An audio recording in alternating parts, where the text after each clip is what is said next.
Bueno, como siempre, la verdad que no es novedad que si uno mira al mundo pasan tantas y tantas cosas de tal nivel de importancia que cuesta cuando uno quiere conversar o analizar la política internacional dónde enfocarse, ¿no?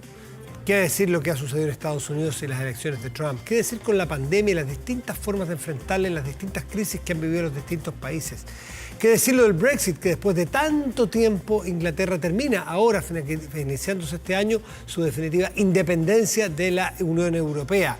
Pero es imposible no ir a lo del detalle, o más bien no ir a lo global sin mirar lo del detalle, porque están pasando cosas en Estados Unidos. Hoy, 5 de enero, pasaron cosas increíbles y van a seguir pasando esta semana, mañana, con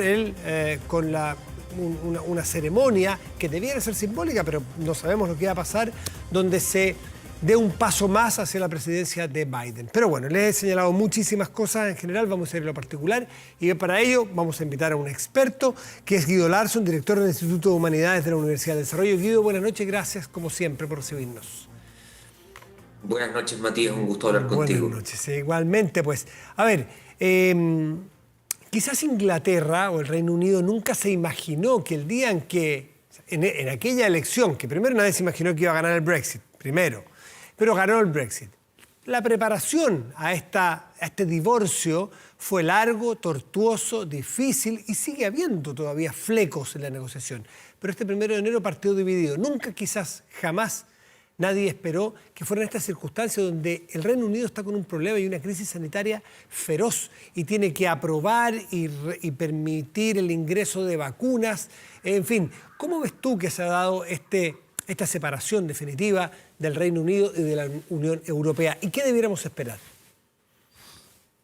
Creo que el referéndum al cual llama David Cameron en su momento para definir si el Reino Unido se mantenía unido a la Unión Europea o no, efectivamente tuvo un resultado sorpresivo.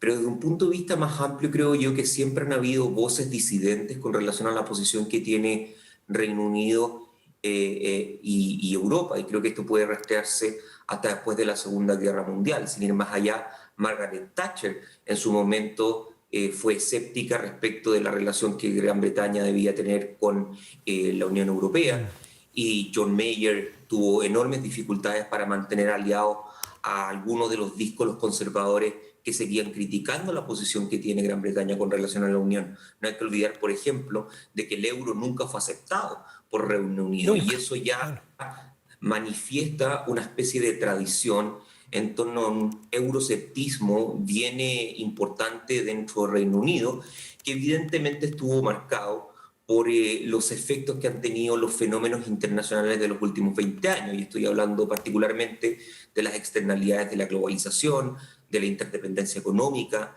del multiculturalismo, de la migración masiva, que finalmente hacen de que al menos parte de los conservadores piense que el mundo que conocían y en el cual se encontraban seguros comenzaba obviamente a resquebrajarse, y tienden a tomar una postura reaccionaria que han tomado muchos otros países del mundo. Me parece a mí, Matías, de que lo que ocurre con Brexit puede rastrearse a fenómenos similares a lo que ocurrió en Indonesia con la elección de Duterte, o lo que ocurrió en Brasil con la elección de Bolsonaro, o lo que está ocurriendo, por ejemplo, en Hungría con el apoyo que tiene Orbán, ¿no es cierto? Estas corrientes más bien defensivas, relativamente nacionalistas, que se enfrentan a un mundo nuevo y que reaccionan también defensivamente, y creo que Brexit es reflejo de eso, y las negociaciones, bueno, finalmente manifiestan lo duro y lo complejo que fue. Pero ¿qué es lo que, claro, se fue pero se produjo? ¿Qué es lo que debiera esperarse para ambas economías o para esa relación en los próximos 5, 10, 15 años?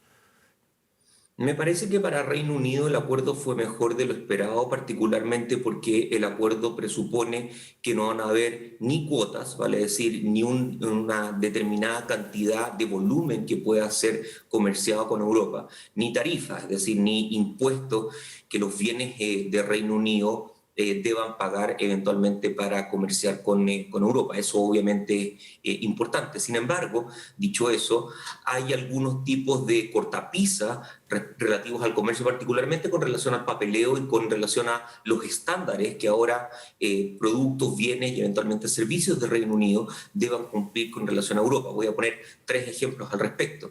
Por ejemplo, desde el punto de vista farmacéutico, las medicinas que laboratorios de Reino Unido vendan ahora a la Unión Europea no solamente deben satisfacer los estándares del propio Reino Unido, sino que también los estándares de la Unión Europea, lo que significa una suerte de doble, ¿no es cierto?, fiscalización en torno a que se Bueno, cumplan dichos estándares, y eso una ralentización evidentemente del comercio. Perdón. Acabamos de ver, Guido, la semana pasada, por eso digo que es muy inesperado esto que toca justamente en las circunstancias de las vacunas del COVID, en que la Unión Europea, o sea, se aprobó la vacuna de Oxford AstraZeneca, pero llegó al Reino Unido y Reino Unido, los organismos que aprueban vacunas le dijeron, a ver, momentito, no, esto no es tan automático.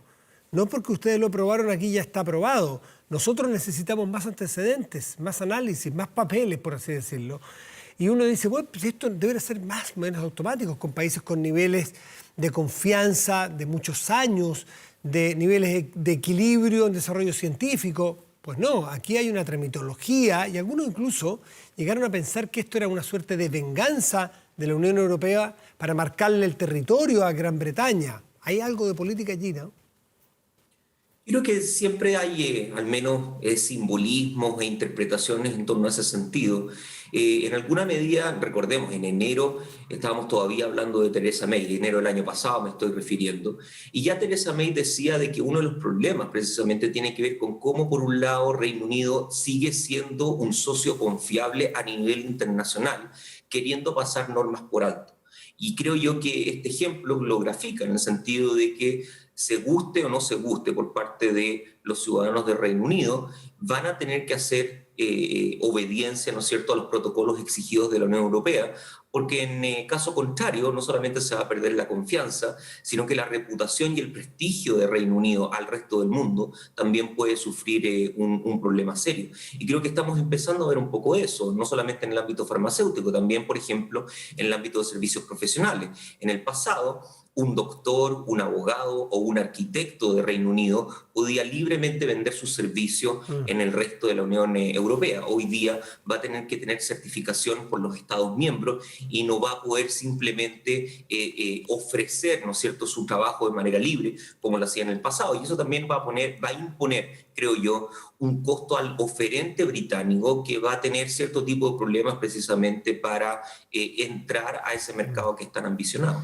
Guido Larsson, podemos aprovechar los últimos minutos que nos quedan en analizar el hoy y el mañana, no mucho más lejos, hoy y mañana, de lo que ocurre en Estados Unidos, y no vamos tan a todo el territorio, vamos a lo de Georgia en esta elección que está definiéndose en este momento, que puede definir quién tiene la mayoría en el Senado para la administración Biden. Y sobre esta ceremonia a la cual el presidente Trump le ha pedido a su vicepresidente que no entregue esta suerte de certificado para Biden, de que ganó Biden. ¿En qué puede terminar esto? Respecto de la elección en Georgia, efectivamente es una elección muy importante porque define quién tiene la mayoría en el Senado. Y hay toda una serie de decisiones, por ejemplo, nombramientos a la Corte Suprema, que requieren simplemente mayoría simple en el Senado. Cuando hay empate en el Senado, ese empate se rompe por quien cumple el rol de vicepresidente, en este caso sería Kamala Harris. Por lo tanto, los dos asientos que están finalmente siendo electos en Georgia son realmente muy importantes porque pueden implicar o que los demócratas obtengan mayoría y con eso limpiar un poco el camino para la plataforma legislativa y para la plataforma política de Biden, o bien, ¿no es cierto?, mantener todavía a los republicanos con dicho control. De las encuestas que yo he visto en las últimas horas, realmente está muy peleado, estamos hablando de menos de 1% de diferencia entre los candidatos y por lo tanto, tal cual como ocurrió en su momento con la elección presidencial, vamos a tener que esperar. Y con relación a lo que va a ocurrir mañana, claro, mañana supuestamente es el certificado oficial de los electores que cada estado entrega para elegir finalmente el presidente. Y tú tienes toda la razón, Donald Trump ha sido explícito en instruir al vicepresidente Mike Pence en que se niega a certificar los resultados de la elección, aludiendo a lo que ya es conocido, aludiendo a la supuesta teoría de la conspiración donde acá en la cabeza de Donald Trump hubo un fraude masivo que evitase que él fuese reelecto. Nada de esto ha sido probado.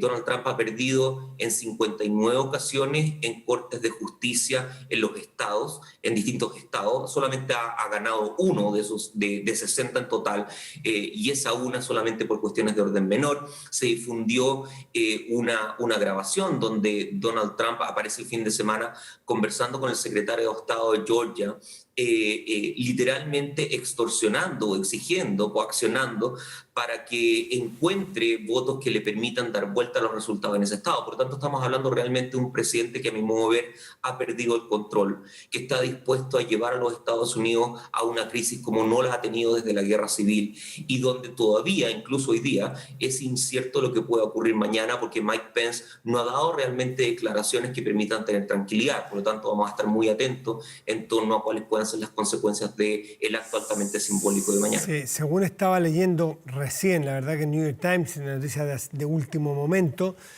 había rumores, así lo dice, se dice que, New York Times, que Mike Pence le habría señalado al presidente Trump, o sea, al vicepresidente, al presidente en ejercicio, de que él no tiene las facultades legales para no certificar el triunfo de Biden mañana, que sería una forma de zafar a esta tremenda responsabilidad que le entrega a Donald Trump para hacer algo que la verdad sería que es muy fuera de contexto, seguramente muy castigado por el mundo entero.